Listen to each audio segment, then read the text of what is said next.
I am the devil, and I am here to do the devil's work. I like to dissect girls. This is God. We have such sights to show you. Look at me, Damien. It's all for you. When there's no more room in hell, the dead will walk here. I see dead red. Even in hell. Oh, yes. Oh, no tears, please.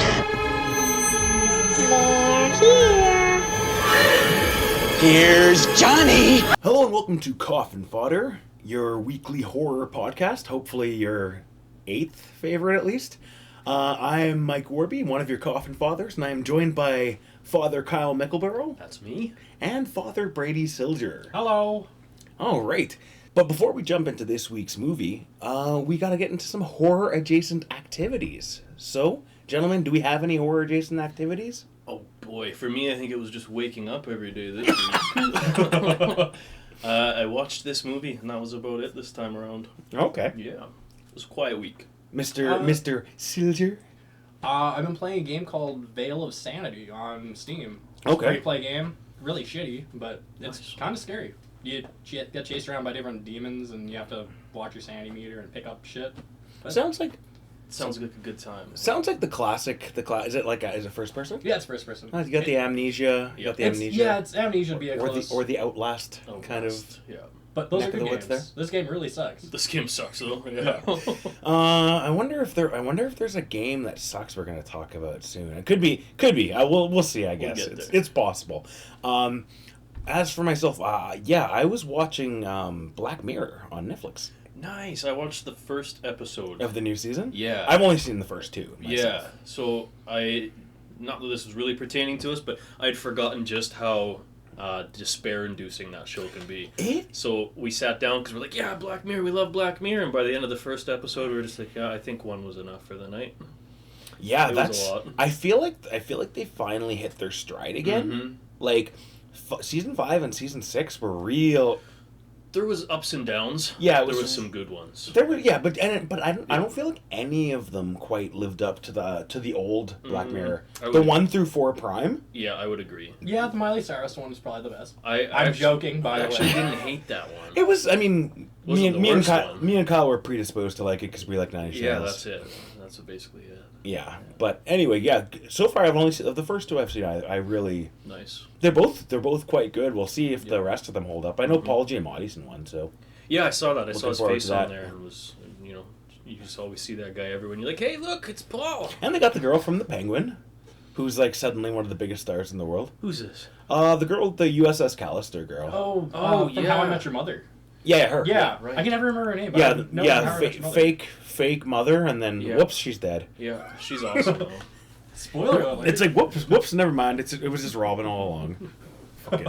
Fuck that show. I haven't seen that. You haven't seen all 10 seasons? Nope. You can keep it, man. Most long, like imagine being that long-winded of a narrator, man. I agree, yeah. You And I know what the show's about, and You're like- not having watched it. If I was one of those kids, I'd just be, Yeah. I don't care, Dad. Dad, it's been 8 fucking days. We get it. I know how I came here. Dad, why you sound like Bob Saget in the show, but in real life you just sound like yourself? It's fucking douche. Stupid. I hired an actor. All right, well, that takes care of horror-adjacent activities. So let's move into this week's episode. The 2016 horror thriller, They Look Like People. Yes, they do. So, They Look Like People is a 2016 horror thriller set around a man who seems to be kind of insane. See, it's interesting because they start the movie with the one friend, and you feel like this is the main character, and he's like relatively normal, except he's listening to these like motivational tapes or whatever. Right. But otherwise, and then you meet the other guy, and then they kind of do the They swap, flip, yeah. and that guy becomes the main character. So the question is in this movie is this guy who seems to be homeless and staying with his friend, is he really having visions of things that are happening, they live style, or is it all in his head? And that's pretty much the crux of the whole movie, right? That's it. That's the movie. And going into it blind, because I did the first time I saw it, I had no idea what I was getting into. And I think they did a really good job of carrying that theme right through to the end. You're wondering, okay, which is which here? Is this really happening? Is this a horror movie and these are monsters? Or is this guy losing his fucking lid? Yeah. And I think it keeps that going. I thought that the entire time watching it, I was like, Yeah. is he crazy or is this actually happening and he's the only one that can actually... That's the Yeah. tension. Yeah, that's the tension of the movie. It's cool to me that you guys both have that same impression, and it's not just me, because I thought, and that's why the movie stuck with me, it did such a good job of keeping that question alive the whole time. Yeah. Yeah. So, like, for instance, since we're already talking about that, one of my points was, have you guys seen Take Shelter? Oh god, it's Michael Shannon movie? It's about... yeah, Yeah. It's about he keeps having visions of the end of the world. Yeah, I have seen it. I don't remember it much. But his mom or his dad, I can't remember, there's a history of schizophrenia in his Mm-hmm. family. So the question, again, the whole movie is... So it was really reminding me of that, and... Gosh, one other movie. Oh, Frailty! Yes. There's another movie that was That's a reminding me of... great Because again, example. the crux of the entire movie is Dad crazy? Yeah, what's real? Yeah. Is Dad having visions sent from God? Yep. Or is Dad just a fucking lunatic who wants us to help him murder people? Yep. Well, I mean, either way. Either way, it's great. Either way. Everybody's happy in one way or especially the the kids. other. Yeah, especially the kids. Sorry, are you sure it's not Molly Shannon that's in Take Shelter, not Michael Shannon? Well, that would Molly be... Shannon. It would be scarier. 18 animals. It'd be a lot weirder. It would be. And especially if she was the SNL girl, you know. Yeah. Superstar Girl. Yeah. Yeah, for a bunch of unknown actors who are clearly just very early in their careers, not even necessarily good, but certainly not bad, but No, each one of them... certainly passable. Yeah, they did their part. I never felt like anyone was really stinking up the screen like some other movies we've already reviewed on No, this show. we got no Keanu's. Yeah, there's we got no Keanu this Reeves time. delivering lines like an asshole. There's just a bunch of actors doing their best, and it works, man. Yeah, It's enough. The I think that's part of what its charm is. It's so minimalist. Mm-hmm. It's so small, but it works. Like it feels self-contained, even with the big conspiracy angle and the phone calls and stuff. It feels very self-contained, it's a very self-contained movie, sort of like The Conversation, which Francis Ford Coppola that I was mentioning last week. I think the minimalism even adds or works with that sense of paranoia that it invokes in the viewer as well. Yeah. Because there's nothing else to really go on. It's so bare bones. Right, and I think it's interesting that they play the dynamic between the two friends, and so we have Wyatt, who is the crazy guy. He seems to be suffering from some kind of, I guess we won't dump right here whether it's which it is, because in case Can't people do actually that. want to watch the movie. But which hopefully they will, because I would it's hope- it's really good. It is really It's good. very very good. Yeah, and very I hope, strong movie. I know it won't be the case, but I hope if anybody actually listens to us, they watch the movies before they hear us spoil. Well, every yeah, single I would part see. of I it. would like to even have the hopefully they pause and go download the movie. check kind of it thing. out, That would be yeah. ideal. But we'll see. One thing at a time. One First, thing- first we yeah. record, then we find people who care. Want to care. Or just watch the movie after we talk about it. Yes, if you're not one of those people who cares about spoilers, because there's those freaks are out there too. Sometimes knowing the end makes the journey even more enjoyable. Yeah, it can. Mm-hmm. So yeah, we have Wyatt, and is Wyatt crazy, or is Wyatt, a prophet or a scion or some sort of psychic, or who knows, right? And we just don't know. And then we have Christian, who he's just trying to get laid. Yeah, he's just All he's trying to do is he's a mountain just trying to find his center, man. That's it. just trying to keep his job Yeah. and get laid. And I'm sorry to report he doesn't do very well at it. No, he blows it on all of the above. In my mind, I think he got laid. So one of the first things I noticed was like the interesting. They have very interesting character building early on. Yeah, in what regard? Well, for instance, like when Kristen gives Wyatt the beer, and Wyatt dumps it down the bathroom sink, fills it up with water, Yeah, they set some tone. and immediately you're like, so does this guy have a drinking problem? Right. Or is he not trusting he's worried he His can't own trust his things. own brain? Right, because Right? the movie opens with this weird scene that is very ambiguous and means next to nothing until you get further into the movie. But it opens with just some weird shit happening with what we assume is a lover, a girlfriend, unknown, and some weird noises. Nothing's shown. There's nothing inherently scary about it, but it definitely puts you at unease right off the bat. And then you get into the point where it's Christian's the crazy guy. Wyatt's the Wyatt's crazy the guy. crazy guy, yeah. Wyatt, crazy guy. So you do start to wonder about him, but to show him not drinking alcohol is exactly like you said. Was this guy straight edge, and we're supposed to believe that he's really seeing things, even though he's a clean-cut dude, or is he in some trouble and he's trying to correct his course? Yeah, initially my read was that he is maybe has a problem with alcohol and has been not drinking and is trying not to. But I think later on, I came to the conclusion that he's not sure if he can trust his own brain. That was the read I settled on. I think that's about where I ended up too. Yeah. Yeah, I'm on the same boat. Yeah, where at first you kind of trust in the guy, and then later on you're like, yeah. See, and I know, like, I thought they had a lot of really ambiguous character building that they didn't really they didn't explain why the character is doing this. Like when you see him hiding the weapons, like he's taping knives to tables and stuff. And he's hiding weapons, and he's doing all this weird stuff in the basement. Yeah, he's prepping. Yeah, it's but for what? And you don't. Yeah, but I mean, initially you don't even know that he's prepping. You Not just really. see him. Yeah. I mean, you can tell he's preparing for something. Yeah, but you'd have no idea why at that point. Or even what he's preparing for. Yeah. I kind of thought that maybe his friend was a serial killer or something at the beginning when he started like taping stuff to the thing, like almost like Dexter-esque. Yeah. And Patrick like, Bateman. Patrick Bateman. I'm gonna cut you up when you're asleep. Yeah. Because he like looks at him a couple times while he's sleeping. Well, right. that's one of the central suspense points of the movie is anybody else in this movie one of the things that he suspects exist, and that he can see evidence of in the world. And I mean, they do a really great job of keeping that mystery right until the end. Yeah, I'm glad they came up with an answer at the end. I think that's really Yeah. ballsy that they actually had the answer at the end. Yes. If they didn't, then it's just another movie that explained nothing and did nothing. A lot of horror movies especially do the thing where, you could read it as this or you could read it as that. Yeah. And it's like, and we're not going to tell you either way. And I'm like, that way everybody's right. Yeah, and I'm just like, They said no, we're telling a story. I want at the very least, I want the person who created the story to have an idea of what happened. Right. Like, I want there to be one true vision. Yeah. They don't have to spell it out, and they can leave it open to a certain extent.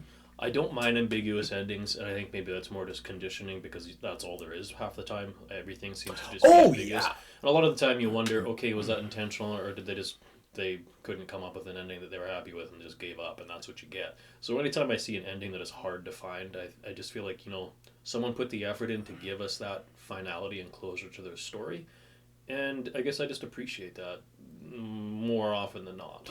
Yeah, it depends. It really depends on the execution. Two movies that a lot of people are obsessed with, horror movies, that have that same vibe going for them, and they don't explain it, and they just kind of let it be at the end, or The Babadook, and what's the other one? Oh yeah, The Descent. Those are both movies where everybody loved those movies, and I watched them both, and I was like, I just wish I knew at the end if it was real or not. And I guess it's like it's all just down to the execution, because it's not like I can't. It's not like I need you surmise it's yourself. Not like I don't need the director to sit down at the end of the movie and go, "Okay, Mike, here's what I was." But kind of. That'd be awesome though. Sometimes I'd like that. Sometimes I feel like, okay, I get it. It could be either way, but sometimes I just want to fucking know. He's standing there behind you, massaging your shoulders, whispering, "This is what I was supposed to do. This is what I was gonna do. They wouldn't let me." Yeah, I think that anyway. The line they walk is walked very well. Yeah, and they keep that tension. I feel like part of that might just be the short runtime, but it never really feels like it falters. Right? They seem to do a good job of just keeping it right at the forefront of your thought while you're watching the movie. Yeah. The good thing about a 90-minute movie is you barely have time to even get sick of it. Like a movie, it has to be really, really, really bad. Foreshadowing. So that makes this movie what they call a two-hander, as industry term. I also like to think of myself as a two-hander. Yeah. I only now realize how easy that one is. Anything's two hands if you don't use all your fingers. Oh boy. So in industry parlance, a two-hander means that there's two central characters, and they spend most of the movie playing off each other. Essentially, that's the story. Yeah, for sure. So that's what we have. That's what we have here, and I think, neither of these guys is gonna knock your socks off with their performance, but I feel like they're both fairly good. They're both good. I think they're genuinely good performances because let's not downplay the word good. Good isn't just subpar. Good doesn't mean average or less. Good means like it's more than passable. It's good. Right. Yeah. They got a birdie in golf terms. Yeah. Right. Exactly. Like, It wasn't the best performance of all time, but it was solid. It was hard. Nobody would be mad with it. Yeah, I felt the tension, and I felt the sort of like the struggle. It's I think you can feel it, and I think they do a really good job of giving these characters their own lives, and then they put them together, send them apart, put them together, send them apart. So they do have, even though they're mostly in the entire movie together, they keep separating. Yeah, I'd say that's actually a pretty apt description. Yeah, they really do. This guy's going to work, this guy's staying home, this guy's going on a date, this guy's not going on a date. It's not something I noticed, but now looking back after you've said that, I would agree that they do that. They definitely do. So they give them time to have their own internal lives, and then but then the central tension is their lives, like what's going to happen between these two characters. At a certain point, it becomes clear that these are the only two characters that really matter, and the rest is just here to sort of fill out the world and give them something else to do. So they're not just sitting there the whole time being like, "Is he crazy? Is he crazy? Yeah. Is he?" There's a few others, but you're right. It really is down to that dynamic between the two friends. Yeah. Which one of you guys brought up the fact that the girl is into judo? No, I did. Oh yeah, that's a great element. The fact that I think that's a great element because I mean, a lot of movies have done this in the last like 10 years or whatever, like You're Next, for instance. They set someone up to look like a damsel and then rug pull it. Yeah, flip it on its head. Sigourney Weaver. Or Sarah Connor Sarah Connor. Yeah.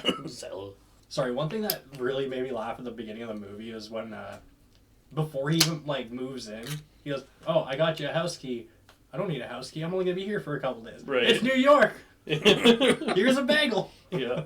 That I don't know why that made me laugh. It's a little random, yeah. Well, see, I think the way I read that was basically like, this is a situation, this is not the first time this has happened, where Wyatt is kind of down on his luck and is saying he needs to stay for a couple of days. And I think that's Christian's way of letting his friend know that, like, it's cool. Yeah, man, like, stay as long as you want, no matter, even if it really is only for a couple of days.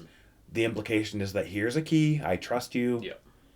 Just because you're having problems doesn't mean I think you're a fucking weirdo now or whatever. No, and it shows the depth of their friendship, which is integral to the story, right? The whole thing is based on these two and their trust. Essentially, the movie is just about a couple of bros hanging out. Yeah, it really is. It is. Yeah, and I mean, well, we'll wait till we get there, but there's lots of stuff at the end. Well, I love, that's another thing, since we're on like the topic of their friendship, I love their silliness. The one particular section of the the movie. Blanket fights and everything. Oh, that it's great, right? Who hasn't done? Let me tell you about my best friend. Yeah, that's perfect. Who hasn't done stupid shit like that with their friends? At some point. See, I mean, Wyatt has the out of possibly being mentally ill. Yeah, not the other. And then, but Christian. See, but then Christian has an out too because he's drinking. Oh, okay. And Wyatt's not. Actually, no. At At that point, Wyatt is actually drinking with him. I think. Okay. Yeah, because Wyatt does drink. Yeah, because Wyatt's speech becomes slurred. I was wondering during all those scenes if he's actually drunk or not. Right. But when they're laying there on the floor together, man. Tell me how many times in that show were you like, kiss him, kiss him. They're very close friends. There's a BoJack Horseman joke where the guy in the studio audience, every time there's like sexual tension, the guy in the studio audience yells, "Kiss her!" And that's what I was thinking of that. That's what I was thinking of the whole movie. Kiss him. It's too tense of a movie to have two men that close to each other and not expect them to make love. Yes, very much. Yeah, you got the Frodo and Sam friendship vibes here, 100%. which is perfectly okay with me. Yeah. course. just two buddies taking care of each other. Two bros sitting in a hot tub, 5 feet apart, because it's my way. It's a two-hand situation. It's a two-hand situation, yeah. The real two-hander. Yeah. Double-fisted chesty. Okay, and then so another thing I thought was really interesting. I mean, because this like we can all agree this has biblical connotations to a certain extent, right? I thought it was more alien. Yeah, I didn't go biblical. Yeah, I didn't either. I thought it was more like an alien. Fair enough. Thing. I didn't even go alien. I don't know where I went with it. I just assumed monster, I guess. Okay, fair enough. I mean, the reason demon monster, I guess you could take demon from it. Yeah, see, I took it. Yeah, that was one of the reads I had on it was that he can see people that are demons or whatever, right?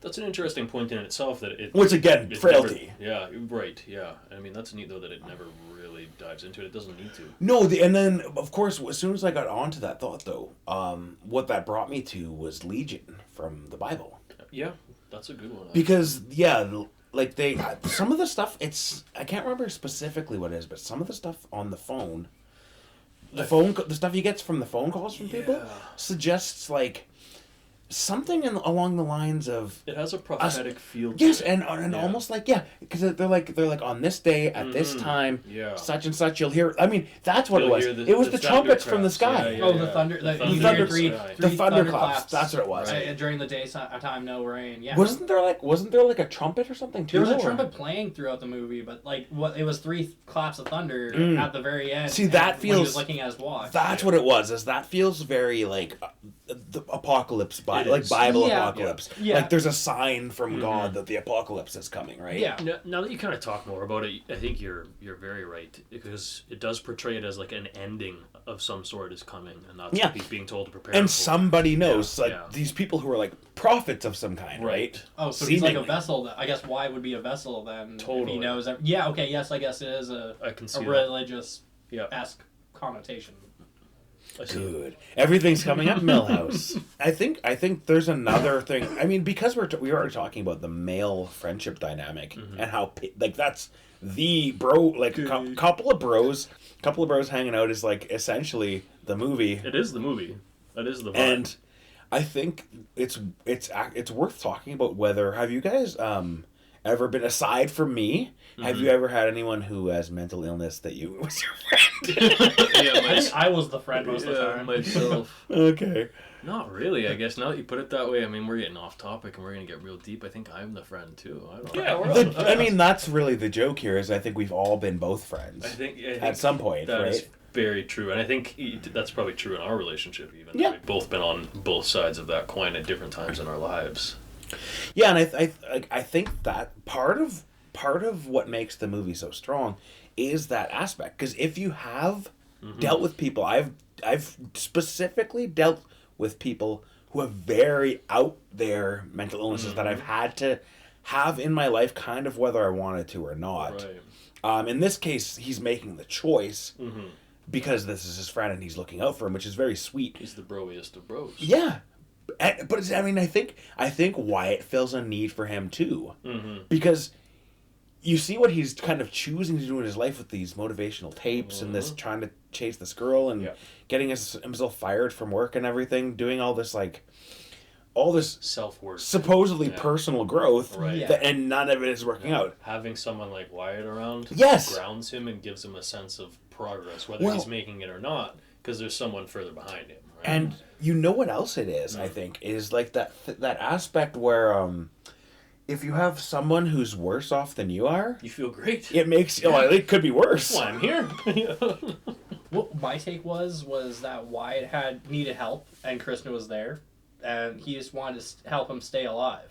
So yeah, the more I think the more you've dealt with people like that, the more it resonates. Because I have dealt personally with people who have schizophrenic delusions. Yep. And it's a lot like that. You can't just be like, I'm sorry, you're crazy. No, of course not. I mean, what's going to be worse to a crazy person than telling them they're crazy? Yes, so you have to kind of sit there and go, I see, yes, yes, taking notes like There are demons trying to eat us. Yeah. To take up the mantle of that as well, myself, I have a lot of issues with paranoia. And I think that's probably what made me like this movie so much to begin with anyway, is it just feeds on that sense of well, I guess that internalized paranoia. What's real? What's not? Is everybody laughing at me, or am I just full of shit? Right? Are people really demons or monsters trying to get me? Or because at some point, if you're sick and if you're that mentally ill, you don't know what's real. So Wyatt has no idea really either. You know, is this phone call real? Are people really telling me to watch out for That's it? the tension. Do I believe this? Yeah, Right? That's exactly it. Am It's I very gonna much save again my like friend? exactly like Take Shelter, and exactly like Frailty, Yeah. where they have that vibe, and you're just like, I don't know if I trust myself even watching this movie because I'm That's not it, sure. right? It goes both ways, Yeah. and it feels like it goes both ways. There's an extreme moment of where everything comes to a point where even then you're still like, oh God, which way is this gonna go? Yeah, and they wisely don't involve other characters all that much, so it's just personal stakes. The mental illness angle and that it's very accurate. It's very, they nail it to a pretty large I think extent. so It too. felt pretty real. It did. Like, you didn't know if he was crazy or if he had some sort of illness or if this was really You just going don't on. know. It was real. Yeah, it Right. feels real. And, like, there's people that, like, That's we all their know life. that have that same... Right, because really Thing. when you look at it, it's not even that far-fetched. There's tons of people walking the streets that are taking mystery phone calls, voices telling them to do some weird shit. Wait, sorry, right? I'm getting a phone call. Yeah. Oh no. I think we've all seen the dude walking down the street or lady walking down the street or whatever who's literally just having a conversation Oh, totally. with nobody. Themselves, And yeah. it's like 6 a.m, and you're like, nah, I don't know about this. But, Yeah. you know, all the power to him. It's just, I feel like this is such a good representation of that because it doesn't demonize, but it shows that it's weird. That this is weird, Yeah. and that it would be off-putting to people. The more they saw of it, the more they would find it off-putting and wonder, like, what is going on here. Oh, no, I was going to say, I agree. Other than the people walking around with AirPods and singing their songs or talking on the phone. That is always the mystery. That's the other, like, it's a roll We've of the always dice. It's seen like, that, are you yeah. That's crazy the mystery. or are you Right. on the phone? Right. That's the mystery. And Because I've seen both. That lady. Well, as you pushing get the closer, carriage. you get closer Yeah. to someone, and then you can hear that they're clearly Yeah. having a phone call with someone because there's, or it depends what if they. I don't know if they got AirPods under there or not. No, Well, I guess we'll not find out. Well, But you know. That's why I love the guys that walk around downtown Regina with the gamer headsets on. Because you It's never know. You never know. there you go. And I mean that. And also, thank you for your courtesy of making it so obvious that at least I'm on we the- know you're on the and even call. if you're not, at least I don't have to think about it. Right. Yeah. Sorry, I'm not talking to you. I'm in the middle of a Twitch chat. Leave me alone. And I think like even saying it doesn't demonize it, you're right. It never at any point does it make mental illness The punchline. It's never the punchline. It's there and it's accurately done. Even if you really want to go that far, it never feels like the point of the movie is just some dude being off his fucking rocker, even though it kind of is, you know. Yeah, and there's I don't think the movie ever plays Wyatt for laughs. No. If anything, Christian is played for laughs. Right, that's the perfect way to put it. It's never the movie's not at his expense. It's not at mental illness's expense, right? It's really it. Is it you don't feel like dirty for like enjoying the movie and laughing at it. You don't like there's nothing in the movie that I laughed at that I felt like awkward and gross about after. Mm-hmm. It all feels very it's ambiguous and it's on the point. Yeah. It all just works, and I really like this movie. I was really good. pleasantly surprised Right? by it because I'd never even heard of it. Yeah. Brady, you said you'd seen it I've already? seen it Which is when crazy. it first came out. Yeah. But I didn't like it when I first watched it. I was also quite young when I first watched it. I don't know, I enjoyed it. I loved it every moment. I laughed, I cried. Yeah. I cried. Also, I didn't know what was going on half the time because it's like, is it Yeah. real? Is it fake? Yeah. Is there something like in his mind that he's just making things up? And Even for the second watch, I still felt like I was at the edge of my seat, just waiting to be told what's going on.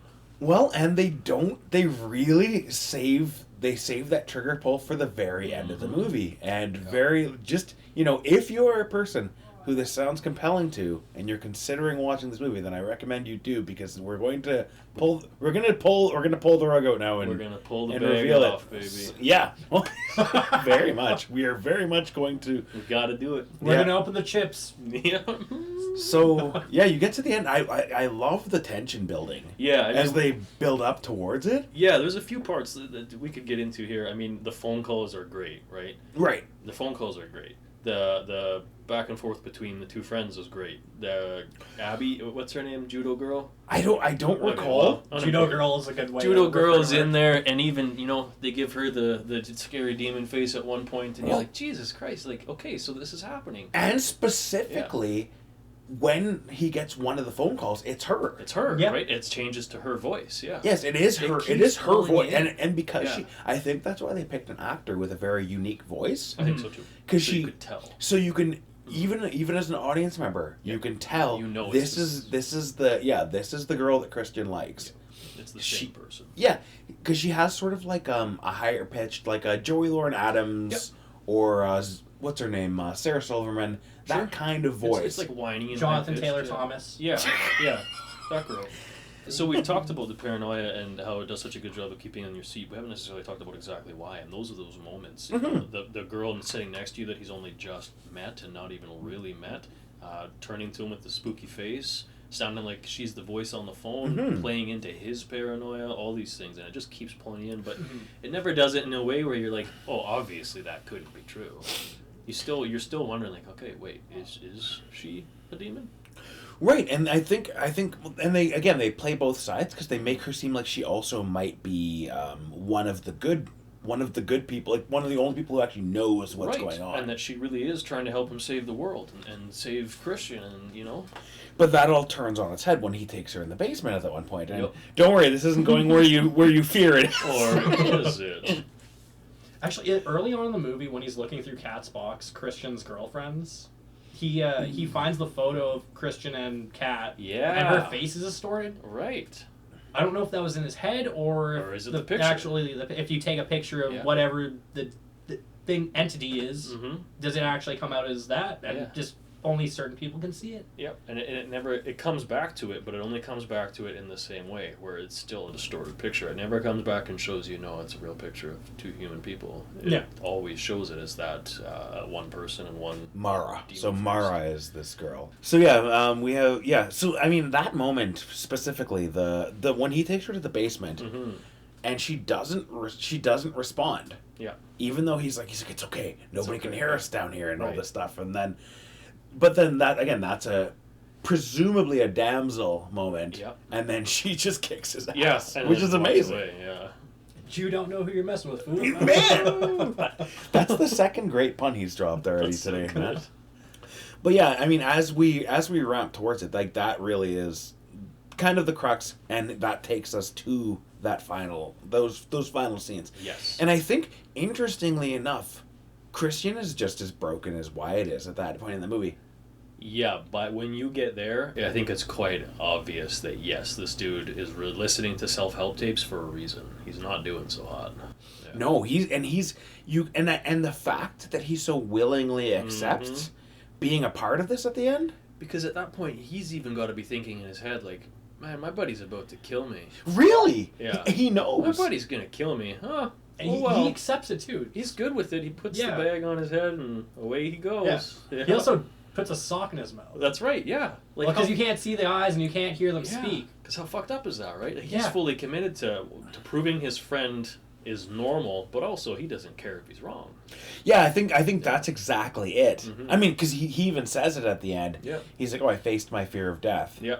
So this is clearly something that's been on his mind as he's like going through this dark period in his own life. He's considering it's very potentially potentially ending his own life. Yes. He has put himself into that thought bubble at least. He doesn't struggle at all when he's getting tied up. He's like, oh, just tie me up instead of straight up pouring sulfuric acid on me. Right. Which I understand that's like a defense mechanism. He doesn't want to be burnt with acid instead of dying. But and so this is also he could just fight for his life though in that situation. Yeah, so the fact that he willingly succumbs to Wyatt's potential delusions, because he's not, whether it's true or not, he's not having any of these experiences. Yeah. So as far as he's concerned, this is just either his friend is some sort of biblical prophet, Right. or his friend is losing his shit and needs to take medication. Yeah. Sorry, side tangent. I love that watch Wyatt was wearing. Like when it kept going off, like when it went off, he like looked at his watch. I want It's that a cool watch. eh? Yeah. It is. The end of the movie is totally where it made the movie for me. Because even that moment of Christian sitting down and allowing Wyatt to do that, it's easy to see, like, if one of you guys was coming up to me, maybe not Brady because I don't know you as well, but Mike, if you came up to me and were like, dude, you gotta put this shit on or you're gonna fucking die, I would have a hard time being like, do I punch Mike in the face right now and run away? Or do I trust a good friend that I've known for a long time that he's got my best interest in mind? And it's kind of like, victim complex isn't the right word, I don't think, but there's this idea that faced with a situation like this, most people would have faith in the other human to the point of they would get sat down in a chair, if they knew someone anyway, and get tied up and go through a lot of this just to avoid that confrontation, especially with a known and trusted friend, right? Yeah, I think that's, I think at the end of the movie, it feels like their friendship is basically on the line in this scene. And that's all Kristen has left. Yeah. And ironically, that's also all that Wyatt has left. Yeah. They really only have each other left at this point. Yeah. They're a couple of lonely, troubled young men who really just need a bro to hang with. That's the truth, man. And then, so it's, we got to pull the trigger at some point. We got to talk about it. We got to pull the trigger at some point. It gets real tense. Yeah, and... yeah, so it turns out Wyatt's crazy. Wyatt's fucking nuts. Yeah, it turns out Wyatt needs to be medicated. He needs help. He almost, is it acid? He almost dumps acid all over his friend's head, which, of course, would have gone terribly wrong, right? Yes. And it becomes quite clear in the last few moments that there are no demons. I actually like the twist better. Sorry. Yeah. Like, instead of no demons or aliens or whatever, it's just him. It's him. Like psychosis. He doesn't know what's actually happening. The twist is there's nothing crazy in this world, and he just about fucking burned his friend alive. I think it's a really brave, ballsy twist. It is. Because going the other way, like Take Shelter does, for instance. Take Shelter. Right? Take Shelter goes the other way. I don't think cheapens it. I think it's still awesome. Like, the implication at the end of Take Shelter is that actually he was right. Right. It's good in that movie. I think in this movie, because it does ambiguity so well, that had they gone the direction of there really was aliens or demons or monsters or whatever, I think it would have cheapened the movie for me. I don't think in this case, I think that moment, that's a make or break moment for the story. Yeah, and it's the make moment by a long shot. The fact that he really almost and just in a normal world almost iced his own friend in like the most gruesome or horribly way. Disfigured him. Yeah, like just disgusting, right? It is tense because that could have been a very disgusting moment, and they abhorred, thankfully. But yeah, in the end, I think that again, that's why. Have you guys dealt with someone who has like really serious mental illness before? Not super serious. Like delusions? Not like that. Oh yeah. Not that. I won't mention. Like, I'm not going to mention who it is, obviously, because I'm not an asshole. But not that much of an asshole. Sitting right here. Yeah. But yeah, this as someone who has dealt with at least a few people in my life who have one of them actually diagnosed as schizophrenic, and others with very clearly manifesting some sort of delusion, or even interestingly, I think there's actually like a really obvious dynamic that we all witnessed today that is very much like this, and it's when someone becomes like a weird MAGA conspiracy person. Do you guys know anybody who's like that? Yeah, I do. I think we all do. I'm not pointing a finger, but I definitely know people like that. Yes, and it's sort of impossible. It's very simple. It's sort of impossible to talk them out of. It is. Like, you talk to them and they say things like, "Oh, the government's controlling the weather," and they fully believe some of this stuff. Yeah. Yeah. Anyway, if you know those people, And most of us do at this point. Like Yeah, it's become like actually like this big facet of society. So I think this movie is probably more relatable today because this came out in 2015. Yeah. Before Trump's first presidency. Right, and now more delusion relatable than is- ever now. Yeah, I mean, delusion has just run rampant through our society on so many levels that I think it's easy for all of us to identify with the idea of being delusional. I certainly can. Yeah. I'm not sure this is real right now. Uh-oh. Oh no. Well, so that takes us to the end of our discussion for They Look Like People. I don't think I can say it normally. I don't think I can just say They Wait, Look sorry. Like People. I had one more thing. Oh, for sure. It reminded me a little bit of 10 Cloverfield Lane, just because like you don't know what's going on, Great example. That's a great and then it turns out example. it's something else than it's actually going to be. So Reminds whereas me- in this movie, I thought Again, it was going to 'cause be you- aliens or demons. Because you or get something. an answer at the end of that movie, too. Yeah. It's left ambiguous for the entire movie, and then right at the end, they let you know which Yeah. it is. And they look like people. Yes, and they do indeed look like people. So, all right, final thoughts on They Look Like People. I'll go because it was my pick, and I mean, I think it's obvious. I loved this movie. I loved it the first time I saw it, going in blind and just unexpected, and I loved it just as much the second time through, knowing the ending. Yeah, big thumbs up for me. 2 Coffin Fodders up. I like the movie a lot. It was actually probably the best movie I've seen in a long time. It was a great recommendation. I try and give only good ones, sir. Well, until the next movie. Well, no, that was your recommendation. I know, it's fine. That was your recommendation, you son of a bitch. Also a 10 out of 10. Not for this movie. That's Gotcha. 8.5 out of 10. I think that's Or- fair. So yeah, it sounds like everybody. Again, we're on a 2-episode streak that might change very sporadically in the next episode. Where, Nope. where we all recommend this movie. Yeah, I think. I mean, obviously, I've had nothing but positive things to say about this movie. If there's any one scene in it that I thought was kind of superfluous, it was the one where Mara's friend. Yeah. It's kind of like threatening him or whatever. I'm like, I don't think we need this because Mara's already a badass. So I don't even think we need. But I think that's just to give, to pad the movie out a bit and give Wyatt a potential romantic interest. And I think that's about it. all right, but before we wrap up for the week, we have to go to our friend Brady, our new host, who will hopefully be with us for many, many future episodes and will not become Coffin Fodder himself. So, Brady, next week we are talking about what movie? Stay Alive. So, Stay Alive, we're talking the 2006. 2006 video game thriller where the game's trying to get you. The game's going to get you. Yeah, it's essentially Saw meets video games meets Frankie Muniz. Malcolm in the Middle? The greatest horror of them all. So, we'll see you in 7 days. And until then, Keep your eyes open. and we're out.